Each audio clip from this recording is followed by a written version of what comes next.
한국어가 세상에서 가장 어려운 언어 중에 하나랍니다. 그러니까 이 한국어를 이렇게 잘하시는 여러분은 천재입니다. 얼마나 우리는 말이 어려운지 상대에 따라서 높임말이 있고 낮추는 말이 있습니다. 형어가 있고요. 일본식 서비스가 들어오면서 우리나라 말이 요즘 많이 왜곡돼 가지고 제가 참 속상하기도 하고 답답하기도 한 것은 물건에다가 존칭어를 붙이는 이상한 습관이 들었습니다. 그래서 이렇게 말하는 거죠. 이 물건 비싸세요. 이 커피 뜨거우세요. 이렇게 말하는 거예요. 요즘 많이 들어보셨죠? 그러니까 아니 이거 왜 이러나? 우리말에는 사실은요, 물건에는 존칭어를 붙이지 않습니다. 존대어는 어디에만 붙이냐면 사람에게만 붙입니다. 그래서 어른, 나보다 윗사람에게 말할 때는 저는 이렇게 얘기하고, 친구들끼리 얘기할 때는 나는 이렇게 얘기합니다. 아랫사람이나 동갑내기, 또래와 얘기할 때 쓰는 용어가 다르고 어른한테 쓰는 용어가 다릅니다. 애들한테는 밥 먹었니? 이렇게 물어보고, 어른한테는 진지 드셨어요? 이렇게 얘기합니다. 친구들한테는 식사하자, 밥 먹자 이렇게 얘기합니다. 이게 다 다릅니다. 밥이라는 것 자체에다가 존칭어를 붙이는 법이 없습니다. 그래서 우리말이 참 헷갈리는 것도 많습니다. 외국인이 와가지고 대한민국에서 언어를 배울 때 다문화 가정이나 외국인 노동자들이 굉장히 힘들어하는 것 중에 하나가 그런 건데, 사실 우리도 막 섞었습니다. 우리가 그것을 뚜렷하게 구분하지 못하기 때문에 많이 섞어 쓰는 것 중에 하나가 뭐냐면 가르치다, teaching, 가르치다와 가리키다, dedicate, 어디로 가리키다를 우리가 막 섞었습니다. 그래서 사람에게 무언가를 가르칠 때는 가르친다 이렇게 씁니다. 근데 우리가 가리킨다 이런 말을 막 섞었어요. 그죠? 내가 얘한테 이걸 가리켰는데 그러면요, 방향을 가리킬 때 가리킨다 그러는 겁니다. 저건 동쪽이고 죽전역에서는 저쪽에 있고요, 죽전역은 저기에 있고요, 이럴 땐 가리키는 겁니다.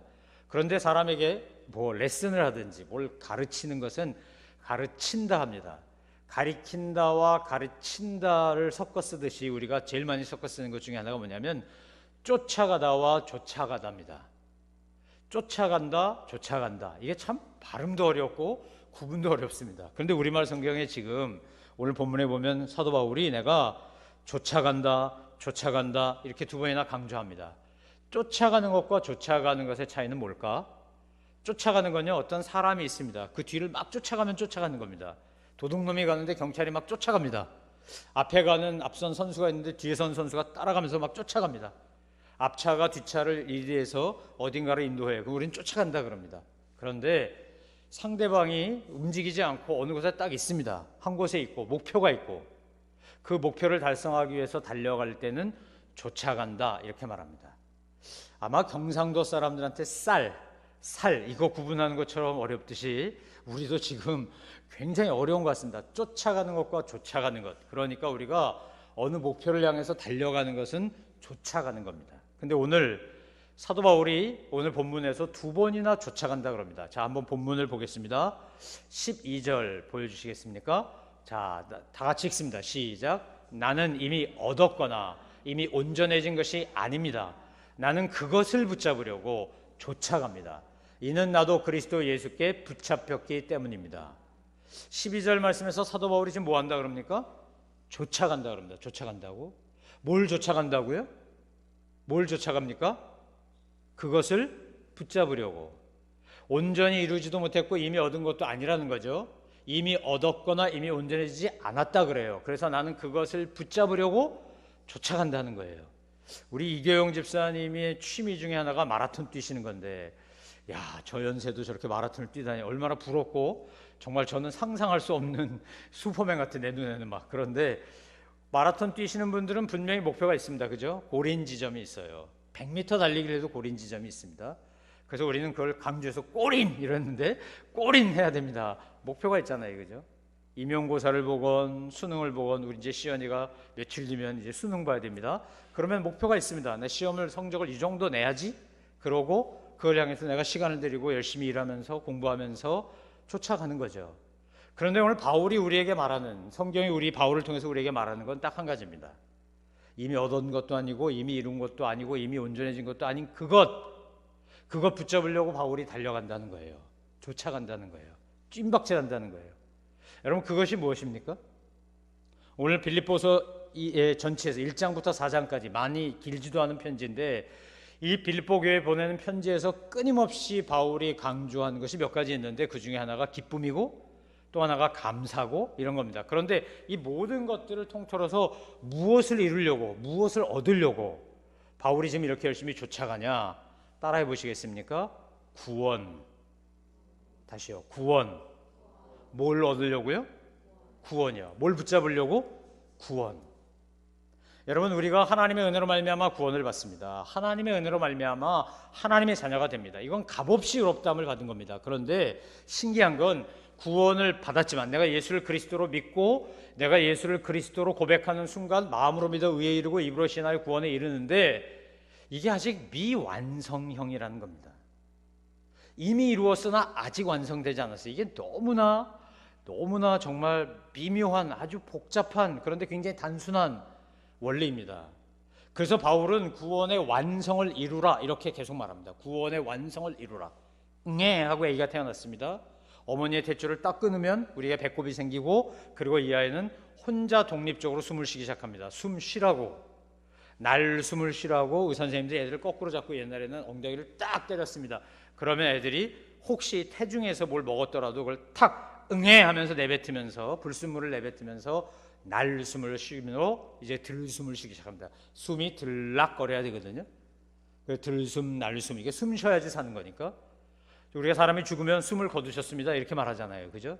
숨이 끊어지면 그 순간에 죽은 거죠. 산 게 아니니까. 그래서 엉덩이를 잡고 거꾸로 메고 달고 딱 쳐서 응애 소리가 나므로 이제 그 아이는 홀로 서기 시작합니다. 그런데 그 아이가 한 인격체임에는 틀림없는데 한국 사람들은 얼마나 생명을 존중했는지 어머니 뱃속에 있을 때부터 인격체로 인정했기 때문에 태어나면 몇 살이죠? 태어나면 1살. 사실은 12개월 산 것도 아닌데 엄밀히 말하면 10개월도 안 살았는데 그런데 이미 어머니 뱃속에서부터 생명체이기 때문에 태어나면 1살 먹습니다. 서양은 그때부터 나이를 계산하기 때문에 우리가 서양식 나이를 만 나이라 그러고 우리식 나이를 우리 나이라 그럽니다. 그렇게 태어난 아이가 자라나서 사람 노릇하기까지 사람은 사람인데 사람 노릇하기까지 시간이 많이 걸립니다. 도중에 위험한 일도 많습니다. 아프기도 하고 실패하기도 하고 좌절하기도 하고 이 방향으로 가다가 저 방향으로 돌리기도 하고 우리 여기 앉아있는 우리 수연자매 같은 경우도 사실은 A라는 방향으로 하다가 어느 날 결단을 하고 B라는 방향으로 방향을 바꿨습니다. 그러면 지금까지 A로 향해 가던 건 헛수고냐? 아니요. 그것이 있기 때문에 B가 되는 거죠. 우리 지은이도 어떤 목표를 향해서 가고 있는데 지금 그게 계속 갈 목표인지 또 중간에 바뀔지 모르지만 이 모든 과정들을 통해서 그 다음 단계가 되고 그 다음 단계가 되는 거죠. 분명한 것은 우리가 한 사람의 인격체가 사회인으로서 홀로 서기를 하기까지도 적어도 한 30년쯤 걸린다는 겁니다. 그 과정은 계속해서 그 홀로서기를 향하여 달려가는 거고요. 그 다음에는 홀로서기한 인간이 그 다음에 어떻게 하는 겁니까? 이제 가정을 이루고 자녀를 낳고 한 가문을 일구고 그래서 이 사회에 기여를 하고 하나님의 영광을 드러내고 이러는데 또 몇십 년이 걸립니다. 여러분 오늘 바울이 우리에게 말하는 건 아주 간단합니다. 여러분이 예수를 그리스도로 믿고 예수님이 구세주라고 마음으로 믿으면 의에 이르고 입으로 시인하면 구원에 이르렀지만 그것은 아직 이루지 못했다는 겁니다. 아직 온전하지 않다는 거예요. 그러니까 저와 여러분은 어떤 사람들이냐면 구원을 향해 가고 있는 사람들입니다. 미국의 유명한 LA의 교회 중에 Church on the Way라고 하는 교회가 있습니다. 길 위에 있는 교회. 우리말로 번역하면 길 위에 있는 교회입니다. 이 길 위에 있는 교회는 무엇의 길이 이루었다고 자기들이 생각하냐? 구원의 길 위에 있다는 거예요. 지금 구원의 길을 향해 가고 있다는 거죠. 구원의 길을 가고 있어요. 이번에 쇼팽 콩쿠르에서 나이도 어린 친구가 정말로 1등상을 받았습니다. 미스터 조라고 하는 그 조성진인가요? 하는 친구가 야, 제 연주를 듣는데요. 야, 이거 천재구나. 이런 생각이 들더라고. 사람의 심금을 막 울립니다. 그러면 그 사람은, 그 형제는 21살인가 뭐 22살인가 그렇다는데 쇼팽 콩쿠르 나올 때 그냥 어느 날 딱 태어나서 탁 치면 그냥 쇼팽 콩쿠르 1등 하는 거죠. 그거 아니라는 거 우리는 너무나 잘합니다. 얼마나 연습을 했겠습니까? 새 찬양 페스티벌 할 때도 1등 대상 먹은 그 중학교 1학년 여자아이 그 자매도요 하루 12시간을 연습한답니다. 12시간. 이야, 이거 파가닌이 나오게 생겼어. 이제 12시간씩 연습해. 그 과정과 수고 없이는 되지 않는 거죠. 오늘 바울이 말하는 게 나는 그것을 붙잡으려고 쫓아갑니다. 이는 나도 그리스도 예수께 붙잡혔기 때문입니다라고 고백합니다. 여러분, 사탄이 우리가 그 구원의 완성을 향해 가는 길을 가만 내버려 둘 것 같습니까? 아니면 끊임없이 해방할 것 같습니까? 여러분, 어떨 것 같습니까? 우리가 구원의 완성을 향해 달려가고 있는데 사탄이 저와 여러분을 끊임없이 공격할까요? 아니면 해방할까요? 아니면 내버려 둘까요? 성경은 우리에게 뭐라고 말합니까? 성경은 마귀가 사탄이 우는 사자처럼 삼킬 자를 찬다 말합니다. 배고픈 사자가 먹을 것 찾아 사냥하듯이 사탄이 우리를 보고 김시현, 네가 구원의 완성을 향해 달려간다고? 넌 못 가! 그러고 붙잡고 넘어뜨리고 안다리 걸고 밭다리 걸고 함정 파고 시험에 들게 만들고 실족하게 만들고 주변에 가까운 사람을 통해 어떤 상황을 통해 내가 예상하지 못했던 문제를 통해 내가 낙심하고 절망하고 좌절하고 포기하고 분노하고 시험에 들고 이렇게 만들도록 사탄이 끊임없이 영적 공격을 한다는 겁니다. 여러분, 이것을 알고 믿음 생활하시기를 주님의 이름으로 축원합니다. 아멘. 이거 왜 아는 게 중요한 겁니까? 나에게 어떤 일이 다가올 때 이게 하나님이 나를 단단하게 만드시려고 훈련시키시는 건지 아니면 사탄이 나에게 공격하는 건지, 똑같은 어려운 일이 있어도 사탄의 유혹인지 아니면 주님의 훈련인지 이건 다르다는 거예요. 똑같은 군인이지만 해병대 뭐라 그래요 이거 베레모 쓰고 다니는 공수부대, 그 중에서도 특공대, 그런 사람들 훈련 얼마나 대세게 받습니까? 정말로 지옥 훈련을 받잖아요. 그럼 그건 그 사람들 괴롭히려고 하는 훈련입니까? 아닙니다. 그 사람들이 특공돼야 되기 때문에 특별히 받는 훈련입니다. 여러분, 오늘 이 12절 말씀을 가슴에 새기고 영적 시험과 도전으로부터 승리하신 여러분 되기를 주의 이름으로 축원합니다. 쫓아가려고 하는 사람을 회방하지 쫓아가려고 하지 않는 사람은 내버려 둡니다. 그냥 가만둬도 스스로 망할 텐데 뭘 그걸 열을 내서 사탄이 우리를 회방하겠습니까? 신앙생활 좀 잘해보려고 하면, 내가 주님의 영광을 위해서 뭔가를 좀 하면, 하나님이 기뻐하시는 일을 좀 하겠다고 하면 사탄이 나를 이 모양 저 모양으로 못 가게 만듭니다. 쫓아가지 못하게 만듭니다. 근데 여러분, 우리가 그렇다 그래서 겁먹고 두려워할 거 없습니다. 왜요? 바울이 오늘 12절 후반절에서 이렇게 말하기 때문입니다. 자, 이는부터 같이 읽습니다. 시작. 이는 나도 그리스도 예수께 붙잡혔기 때문입니다. 아이가 아빠와 함께 엄마와 함께 손을 잡고 막 갑니다. 애들이 양쪽에서 엄마 아빠가 손잡고 가면 막 자기 속도보다 빨리 가면 어떡하죠? 애들이 기회다 그러고 다리를 착 듭니다. 그러면 막 엄마 아빠가 뛰면서 슉 하면 애는 그네 타듯이 위로 촥 갑니다. 하지만 엄마 아빠가 그걸 놓지 않는 한 애는 어떻게 되는 거예요? 엄마 아빠 속도에 맞춰서 쫙 달려가게 되는 거죠. 예수님이 우리에게 뭐라 말씀하셨습니까? 수고하고 무거운 짐진 자들아 다 내게로 오라. 내 멍에를 메라고 말씀하십니다. 내가 너희를 쉬게 할 것이다 그러면서 내 멍에를 메래요. 아니, 멍에를 메는데 무슨 쉬어요? 내 멍에는 쉽고 가볍다는 거죠. 힘센 소가 어린 소를 데리고, 이스라엘의 농사법은요 꼭 2마리가 밭을 갑니다. 그러면 어린 소는 어떤 거냐면 그냥 멍에가 위에 걸쳐진 듯 공중부양에 있는 거예요. 묶여 있긴 한데 자기가 그 짐을 진 게 아니고 힘센 소가 쥐고 있는 거예요. 자기는 그냥 그 틀 속에만 있는 거예요. 사실은 자기에게 아무 힘도 오지 않아. 하지만 뭐죠? 같이 멍에를 맸기 때문에 자기 마음대로 갈 수가 없어요. 이 힘센 소가 이끄는 대로, 바꾸면 농부가 이끄는 대로 가야 돼. 앞으로 가면 앞으로 가고 뒤로 가면 뒤로 가고. 여러분, 오늘 본문 나도 그리스도 예수께 붙잡혔기 때문입니다. 이 말은 무슨 말이냐? 주님이 우리를 선택하셔서 구원하셨어요. 우리가 믿음의 길을 달려가야 돼요. 우리가 영적 전쟁을 치러야 돼요. 우리가 사탄의 공격으로 이겨야 돼요. 우리를 회방하는 것들로부터 우리가 스스로를 보호해야 돼요. 하지만 나 혼자가 아니라는 거예요. 누가 나와 함께 하신다는 겁니까? 예수님이, 주님이, 성령님이 여러분을 보호하세요. 여러분을 붙잡고 계세요. 사람이 제일 힘들고 어려울 때는 언제냐면 자기가 혼자 있다고 느낄 때예요. 나밖에 없다고 느낄 때, 아무도 내 맘 모른다고 느낄 때, 이 억울하고 답답한 심정을 헤아려 줄 사람이 아무도 없다고 느낄 때, 모함을 받거나 공격을 받거나 심한 모욕을 당하거나 조롱을 당하거나, 우리 인생 살다가 그런 경험들을 좀 해보지 않습니까? 어느 날 내 자존심을 확 긁어내는 말을 한다든지, 내 약점을 가지고 끊임없이 비난하고 말을 퍼뜨린다든지, 나도 그것 때문에 힘들어 죽겠는데 그걸 갖고 막 뒷담화가 아니라 그냥 세상의 방방곡곡에 떠들고 다닌다든지. 여러분, 그럴 때 우리 얼마나 힘듭니까? 화가 나고요, 막 열을 받고요. 그런데 사실 그 뒤에는 뭐가 있는 거죠? 그렇게 나를 불편하게 만들고 힘들게 만드는 것 뒤에는 사탄이 있는 겁니다. 어떤 사람이, 어떤 환경이, 어떤 조건이 나를 그렇게 하는 게 아니고요. 나를 어떻게든지 구원에 완성하여 쫓아가지 못하도록 만들려고 하는 게 사탄의 계획입니다. 제가 북한에 도우러 여러 번 가봤는데 나름대로 북한 사회에 대한 공부도 해보고요. 북한 정권이 뭔가에 대해서도 스터디를 해보면 공산주의는 변함없이 한 가지 목표를 정말 흔들림 없이 추구합니다. 그것은 딱 한 가지예요. 조선민주주의 인민공화국은 대한민국을 적화 통일하는 게 목표입니다. 자기들 식으로 말하면 인민들을 해방시키는 게 목표입니다.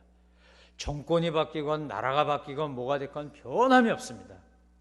6.25 전쟁을 일으켰던 그들의 그 목표, 남조선 해방전쟁이라고 부르는 그 목표가 김일성 시대나 김정은 시대나 김정일 시대나 김정은 시대나 변함이 없어요. 똑같습니다. 사탄은 우리에게 똑같은 목표를 가지고 우리가 얼마나 영적으로 성장하냐 성장하지 못하냐에 상관없이 동일하게 공격합니다. 그런데 우리가 겁먹지 않을 수 있는 이유, 근거가 뭐라고요? 누가 나를 붙잡고 계시다고요? 예수님이 나를 붙잡고 계세요. 예수님이. 그래서 우리가 승리할 수 있습니다. 그래서 이 길을 끝까지 갈 수 있습니다. 아멘. 여러분 힘으로 하는 거 아닙니다. 믿으십니까? 내 힘으로 하려고 하면 실족할 수밖에 없습니다. 내 힘으로 하면 포기할 수밖에 없습니다. 내 힘으로 하면 좌절할 수밖에 없습니다. 왜요? 우린 그렇게 대단한 사람들이 아닙니다. 저와 여러분이 서로를 불쌍히 여기고 긍휼히 여겨야 되는 이유가 뭐냐면 저도 여러분도 똑같이 우리는 연약한 죄인들이라는 겁니다. 못돼 먹은 성질도 있고요. 아주 한 손가락 하는 것도 있고요. 잘 참다가 마지막에 확 뒤집는 것도 있고요. 되게 잘난 척하는 것도 있고요. 가장 중요한 두 가지가 있어요. 바울에게도 있었고 저에게도 있고 여러분에게도 있고 이 땅에 존재하는 모든 사람들에게 두 가지가 있어요. 사탄이 이 두 가지를 집중적으로 공격합니다. 한번 따라해 보실래요? 첫째는 죄책감, 둘째는 열등감. 나는 열등감도 없고 죄책감도 없어. 손 들어 보십시오. 아마 손 들 수 있는 분이 양심적으로 말하면 아무도 없을 겁니다. 세상 사람 다 몰라. 근데 하나님하고 나만 아는 은밀한 죄가 우리에게 있습니다. 상대적 박탈감과 열등감을 느끼면서 열등감에 시달려가지고 오버하고 막 과잉 행동하고 과잉 말하고 막 아무도 누가 뭐라고 말하지 않았는데 괜히 상처받고 힘들어하고 그런 거 우리에게 많습니다. 우리 사회에 흔히 하는 말 금수저, 금숟가락, 은숟가락, 뭐 동숟가락, 흙숟가락 여러분 들어보셨죠? 누구는 금수저 물고 태어나고 누구는 동수저 물고 태어나고 누구는 흙수저 물고 태어났다. 그래서 태어날 때 어떻게 태어났냐? 우리 부모가 누구냐에 따라 내 인생이 결정된다. 그래서 양극화 현상, 부의 편중, 이 양극화가 더 심화되고 있다. 이런 얘기 우리 수도 없이 들어봤습니다. 현실이기도 합니다. 그래서 부모들은 자식들한테 뭐라도 하나 더 물려주려고 어떻게든지 악착같이 물질적 토대를 만들어주려고 애를 씁니다. 우리가 경험했던 가난이나 어려움을 다시 내 자식들에게 물려주지 않겠다는 생각과 의지가 투철합니다. 그런데 그건 했는지 모르겠는데 그러면서 놓친 것이 인성교육이고 인격교육입니다. 그래서 우리 사회가 참 어렵습니다. 이기적인 인간, 자기밖에 모르는 인간, 배려할 줄 모르는 사람들이 너무 많은 게 아닌가 그런 생각이 들곤 합니다. 여러분 오늘 이런 차별 속에서 이런 편향 속에서 우리가 뭘 느낀다고요? 열등감을 느끼는 거죠. 근데 이것이 진짜냐? 문제는 진짜가 아니고 가짜라는 거죠. 가짜라는 거예요. 이렇게 우물한 개구리만 자기를 보기 때문에 어쩌면 열등감을 느낄지 모른다는 거예요. 여러분이 갖고 계신 재산이 만약에 한 5천만 원이 넘으면 뭐 전셋값이건 뭐 보증금이건 뭐가 됐건 여러분은 전 세계에서 10% 안에 드는 부자입니다. 이해가 되십니까? 대한민국이 잘 살아져서 경제적으로 윤택해져서 이제는요 우리가 뭐 부족한 게 없다고 할 정도로 풍요를 누리지만 자동차가 있으신 분, 뭐 전셋집이건 월세집이건 내가 집에 사는 분, 그리고 내가 가진 재산이 그래도 1,000만 원대 있다. 만약 이러면요 여러분은 10% 안에 듭니다. 내가 몇백만 원 안에 있어 이러면 내 재산이 여러분 20% 내지 30% 안에 듭니다. 전 세계 지금 과반수는 아니지만 3분의 1 가까운 사람들이 먹고 사는 생존의 문제, 오늘 내가 무엇을 먹고 살아야 되나를 가지고 고민하고 죽어가고 있습니다. 우리가 눈을 들어서 세상을 바라보면 감사될 게 너무 많은데도 불구하고 사실은 불평하고 원망하고 살 때가 얼마나 많은지 모릅니다. 여러분, 오늘 본문은 우리에게 이렇게 말합니다. 내가 예수께 붙잡혔기 때문에 내가 하는 것이 있습니다. 이 죄책감과 열등감이라고 하는 사탄의 주 공격 영역, 내 안에 있는 내가 어쩔 수 없이 갖고 있는 이 영역에 대해서 내가 승리할 수 있는 이유가 바로 여기 있습니다. 자, 13절 보십시오. 시작. 형제들이여, 나는 그것을 붙잡았다고 생각하지 않습니다. 그러나 이 한 가지는 말할 수 있는데 곧 뒤에 있는 것은 잊어버리고 앞에 있는 것을 붙잡으려고. 14절.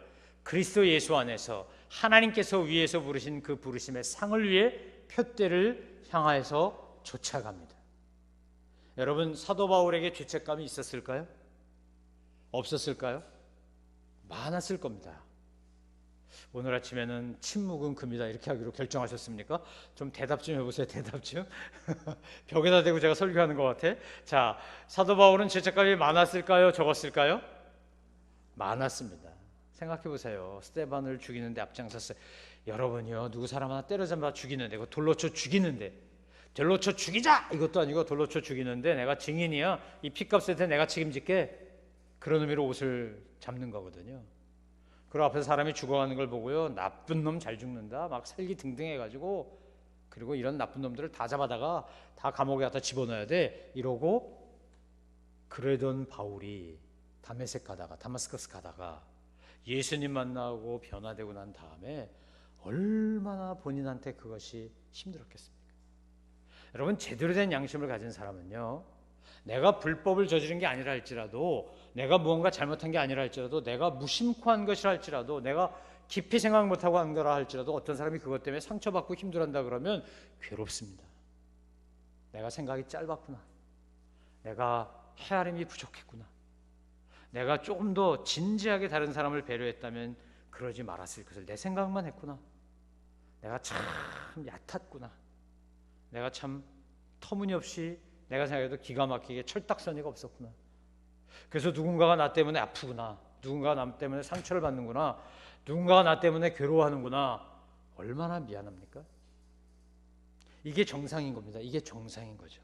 난 무심코 돌을 던졌는데 그 돌에 개구리가 맞아 죽었어. 그 개구리 엄마가 와가지고 개구리한테 돌 던진 사람한테, 야, 이 살인마야, 네가 무심코 던진 돌 때문에 내 아이가, 내 아들이, 내 딸이 죽었어! 그리고 따지면 괴롭지 않다면 그건 양심 없는 사람이겠죠. 나는 절대 그런 게 아니었는데, 그냥 지나가다 돌이 있어 발로 툭 쳤을 뿐인데 그 돌에 개구리가 맞아 죽었다니. 인간아, 어떻게 그렇게 조심성이 없니? 그러고 미안합니다 밖에 할 말이 없는 거죠. 여러분, 바울은요, 평생을 죄책감에 시달릴 수밖에 없는 사람이었습니다. 사탄이 그 부분을 집중적으로 공격했을 겁니다. 어떻게 네가 스데반을 죽인 데 앞장섰던 네가, 예수 믿는 사람 다 잡아다가 감옥에 가주겠다고 기가 등등해가지고 설기가 등등해서 그렇게 다메섹 가던 네가 이젠 예수가 그리스도라고 증거하고 돌아다니냐, 야, 이 나쁜 놈아, 이 인간, 이 이율배반적이고 이중적인 인간아, 위선자야, 이러고 막 공격하는 거죠. 이기품 목사님이, 김익도 목사님이 선교사님들한테 침을 뱉고 돌을 던지고 오줌을 싸면서 가랭이 밑으로 지나가라 그러고, 그러면서 그들에게 수모와 모욕을 줬어요. 그들이 그걸 견뎠죠. 선교사님들이 그걸 견디고 그들을 위해서 드려 기도하고, 그래서 그들로 하여금 변화되도록 만들고, 나중에 그들이 신학교를 와서 공부를 하고 목사가 되고, 얼마나 부끄럽고 죄송하고 창피하겠어요. 근데 맨날 그 부끄러움과 죄송함과 창피함에 사로잡혀가지고 보기만 하면 죄인인 것처럼 어구구구 이러면 아무것도 못하는 거예요. 여러분, 뻔뻔하란 말이 아니에요. 양심의 화인맞으란 말이 아닙니다. 주님께서 뭐라고 말씀하셨어요? 고린도전서 5장 17절에 누구든지 그리스도 안에 있으면 새로운 피조물이라, 이전 것은 지나갔으니 보라 새 것이 되었도다. 바울이 말하는 예수 그리스도께서 나를 붙잡았다는 게 이겁니다. 예수 그리스도 안에서란 말이 그거예요. 맞아, 사탄이 공격할 때마다 그는 이렇게 말했을 거예요. 맞아, 내가 스데반을 죽인 데 앞장섰던 살인자야. 내가 예수 믿는 사람들 다 잡아다가 감옥에 갖다 죽이겠다고 갔다가 감옥에 넣겠다고 했던 살기등등했던 그런 나쁜 놈이었어. 맞아, 네 말 다 맞아. 그런데 예수 그리스도의 보혈의 공로가, 예수 그리스도의 그 십자가의 은혜와 사랑이 그런 나를 변화시켜서, 그런 죄인 중에 괴수 같은 나를 변화시켜서 나 같은 것을 사도로 세우셔서 나로 하여금 주의 복음의 일꾼 되게 하셨기 때문에 나는 그 은혜로, 그 사랑 안에서, 그리스도 예수 안에서 하나님이 부르신 부르심의 상급을 향하여 푯대를 향해서 쫓아가는 거야. 이게 내 신앙생활이야. 사랑하는 성도 여러분, 사탄이 저와 여러분의 열등감과 죄책감을 얼마나 건드리며 얼마나 공격하며 얼마나 집중적으로 아프게 하며 그러면서 우리를 쓰러뜨리려고 하는지 모릅니다. 푯대를 향하여 쫓아가지 못하도록 만듭니다. 너는 형편없는 인간이라는 둥, 너는 그런 문제가 많다는 둥, 너는 그런 연약함이 있다는 둥, 정말 열등감에 시달릴 땐 자기의 연약함을 고백하지 못합니다. 인정도 못합니다. 숨기기에 급급합니다. 그런데 주님 안에서 그 열등감을 해소하고 나면 자기의 연약함을 그대로 인정합니다. 아니 심지어는 그것을 드러내면서 그럼에도 불구하고 은혜를 베푸신 하나님의 은혜를 찬양하고 감사합니다. 나 같은 것이, 내가 이렇게 부족하고 연약한 것이 많은 나인데 하나님께서 그런 나에게 이런 은혜를 베푸셨다고, 이런 나를 이렇게 사랑하신다고, 이런 나를 이렇게 포기하지 않으시고 붙잡아 주신다고. 여러분, 현장에다 가늠하다 잡힌 여인이 주님을 만난 다음에 새로운 삶을 시작하면서 그녀는 얼마나 감격 속에 살았겠습니까? 여러분, 수가성 여인이 예수님 만난 다음에 그녀는 얼마나 감동 속에 살았겠습니까? 열등감이 많을수록 깊을수록 우리 인격을 사탄은 왜곡시켜서 모든 걸 삐딱하게 보게 만들고, 그래서 걸고 긁고 공격하고 비난하고 조롱하고 시비 걸고 부정적인 말하고 비판적인 사람이 되게끔 만들지만, 주님 안에서, 예수 그리스도 안에서 주님은 우리를 어떻게 합니까? 옛날 것을 잊어버리고, 여러분, 이건 은폐하고 엄폐하는 게 아닙니다. 내가 얼마나 끔찍한 죄인지를 기억해요. 하지만 그것에 노예가 되지 않아요. 왜요? 주님 안에 새로운 사람이 되었으니까요. 여러분, 맨날 옛날 타령하고 과거 타령하고 쓴뿌리 타령하고 상처 타령하고 또는 옛날에 화려하고 좋았던 거 붙잡고 과거 붙잡고 살면 한 발짝도 미래를 향해 나갈 수가 없어요. 내가 어떤 죄인이었건, 내가 어떤 의인이었건, 내가 얼마나 화려했건, 내가 얼마나 형편없었건, 여러분, 그리스도 예수 안에서 우리가 누리는 자유는 뭡니까? 진리 안에서의 자유는 뭐예요? 주님은 우리의 과거를 묻지 않으신다는 거예요. 주님은 우리의 과거를 잊어버리셨다는 거예요. 여러분, 이걸 무책임함으로 왜곡해서 여러분에게 적용하지 않게 되기를 바랍니다. 우린 절대로 내가 저질렀던 실수와 과오와 잘못을 잊어서는 안 됩니다. 그러나 그것의 정죄 속에, 죄책감 속에 살아서는 안 됩니다. 용서하되 있지 않는 것과 똑같습니다. 내가 분명히 용서받았지만 내가 어떤 연약함이 있는지, 내가 어떤 허물이 있는지, 내가 어떤 실수를 자주 범하는 인간인지, 내가 무엇을 잘못할 가능성이 높은지를 절대 잊어서는 안 됩니다. 그러나 그것에 발목 잡혀서는 안 됩니다. 오늘 바울이 뭐라 말합니까? 이 한 가지만은 말할 수 있는데 곧 뒤에 있는 것은 잊어버리고 앞에 있는 것을 붙잡으려고. 바울이 다니면서 복음 때문에 엄청나게 많은 공을 세웠습니다. 고난을 받았습니다. 핍박을 받았습니다. 근데 바울은 그것도 잊어버립니다. 내가 이만큼 했거든, 내가 이만큼 봉사하고, 내가 이만큼 헌신하고, 내가 이만큼 노력하고, 그러니까 내 공과 내 의가 이만큼이야. 이것도 잊어버리는 겁니다. 오직 목표는 딱 한 가지, 앞에 있는 것만 바라봅니다. 앞에 있는 것만. 여러분, 한국 사람은 누구나 할 것 없이, 저도 여러분도 예외가 아닙니다. 우린요, 과거 타령하기를 굉장히 좋아하는 사람들입니다. 과거의 상처와 쓴뿌리 얘기도 하고요, 과거의 자랑스러운 것도 얘기하고요, 현재를 사는데 자꾸 과거에 삽니다. 현재에 살면서 미래를 보지 않고 자꾸 과거를 돌아봅니다. 사탄이 쓰는 고도의 전략 중에 하나입니다. 오늘 바울은 우리에게 뭐라고 말합니까? 뒤의 것은 잊어버리고 앞에 있는 것 붙잡으려고 예수 그리스도 안에서 하나님께서 위에서 부르신 그 부르심의 상을 향해 푯대를 향해 쫓아간다는 거예요. 푯대를 향해 쫓아간다. 여러분, 앞을 바라보고 미래지향적으로 하나님의 영광과 상급을 바라보는 사람은 과거 타령하지 않습니다. 과거를 자랑하지도 과거의 노예가 되지도 않습니다. 여러분이 과거에 어떻게 하셨든지 간에 그것은 주님 앞에 가서 평가받을 것입니다. 그것은 상급으로 평가받겠지요. 그러나 우리의 신앙적 태도와 자세는 무엇을 향해서입니까? 표대를 향해서입니다. 표대를 향해서. 그 부르심의 상을 향해, 위에 표대를 향해서. 남북전쟁이 일어나고 남북은이 다 패망하고 지고 북부에 향해서 정말 쑥대밭이 됐을 때, 그래서 북부 중심의 모든 미국 체제와 시스템과 경제구조가 됐을 때, 그때 바람과 함께 사라지자라는 소설이 나오면서, 이것은 역사소설이고 실화를 바탕으로 한 소설이기 때문에 더 많은 사람들에게 감동을 주고 도전을 줬는데, 그 바람과 함께 사라지자라는 소설에서 영화도 되고 그 소설의 마지막이 이거였습니다. 그래도 내일은 태양이 뜬다. 내일도 태양은 뜬다. 작가가 전쟁에서 패배한 남부군에게, 남부에 살고 있는 사람들에게 말하고 싶었던 건 딱 한 가지. 과거에 붙잡혀서 포기하거나 절망하지 말고 미래를 바라보며 내일도 태양은 뜬다. 아니, 태양은 내일도 뜬다. 찬란한 남부, 풍요로웠던 남부의 내일을 향하여 우리 나아가자. 이 소리를 그렇게 마지막 문장에 써놓은 겁니다. 사랑하는 성도 여러분, 예수 믿는 사람과 예수 믿지 않는 사람들의 질적 차이가 뭔지 아십니까? 겉으로 차이는 하나도 없습니다. IMF 터지면 힘들긴 똑같습니다. 금융위기 오면 힘들긴 똑같습니다. 경제적으로 어려우면 고통받는 거 똑같습니다. 암 찾아오면 병에 걸린 거 똑같습니다. 그런데 다릅니다. 우리는 부르심의 상을 향해, 표대를 향해 쫓아가는 사람들입니다. 그 목표를 향해 쫓아가는 사람들. 우리의 목표가 분명합니다. 우리 인생의 목표가 분명해요.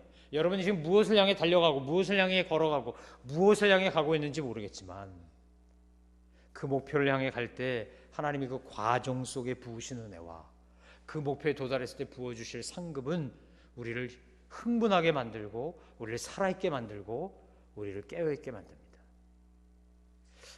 제주도에 올레길을 만든 그 서 이사장은 사실은 직장 여성으로 커리어우먼으로 잘 나가는 편집사의 편집장이었어요. 잡지사에. 어느 날 문득 허무함이 찾아왔습니다. 이게 뭐지? 나 이거 뭐하고 사는 거지? 맨날 다람쥐 쳇바퀴 돌듯이 뺑뺑이 돌고. 그래서 그가 산티아고 가는 길로 떠났습니다. 유럽 사람들이 자신을 찾고 싶을 때 간다는 그 산티아고 가는 길. 산티아고 가는 길을 향해서 걸어가고 있는데 어느 날 영국에서 온 여자가 같이 동반자가 돼서 같이 걸었답니다. 그 영국에서 온 여자가 이렇게 이야기했대죠. 이봐요, 이 길을 다 걸어서 산티아고에 도착하면 당신은 이제 무엇을 할 건가요? 나는 산티아고 가는 길을 걷다가 깨달았는데, 내가 앞으로 쫓아가야 될 것이 있는데, 그것은 내 고향 스코틀랜드에다가 이 산티아고 가는 길처럼 자신을 찾고 자기를 돌아보고 더 나아가서 나를 향하신 하나님의 뜻이 뭔지를 발견하도록 하는 길을 내가 가서 만들어야 되겠다고 그렇게 얘기하더래요. 그때 이 서 이사장이 정신이 퍼뜩 들었다는 거죠. 그렇구나. 그리고 떠오른 게 제주도 사람이었기 때문에, 이 사람이 제주도 출신이었기 때문에 자기 동네 제주도에서 집에서 골목으로 나가는, 큰 길로 나가는 골목길을 제주도 말로 올레라고 합니다. 올레. 나는 내 고향에 가서 올레길을 만들어야지. 사람들이 단순히 제주도에 와서 구경만 하고 가는 게 아니라 그곳에 와서 자신을 발견하고 인생을 발견하고 삶의 목적과 이유를 발견하고 돌아갈 수 있는 올레길을 만들어야지. 그리고 돌아와서 그가 올레길을 만든 겁니다. 1코스, 2코스, 3코스, 4코스 이래가면서 올레길을 만든 거예요. 사랑하는 성도 여러분, 사탄이 우리를 공격하든 하나님이 우리를 훈련시키시든 어떤 사건들을 겪을 때마다 전 여러분이 그때마다 새롭게 예수 그리스도 안에서 하나님께서 위에서 부르신 그 부르심의 상을 향해, 표대를 향해 더 열심히 쫓아가는 여러분 되시기를 주의 이름으로 축원합니다. 아멘. 사탄의 공격, 우리의 열등감과 죄책감을 공격하는 그 공격에 걸려 넘어졌다 할지라도 다시 일어나시기를 주의 이름으로 축원합니다.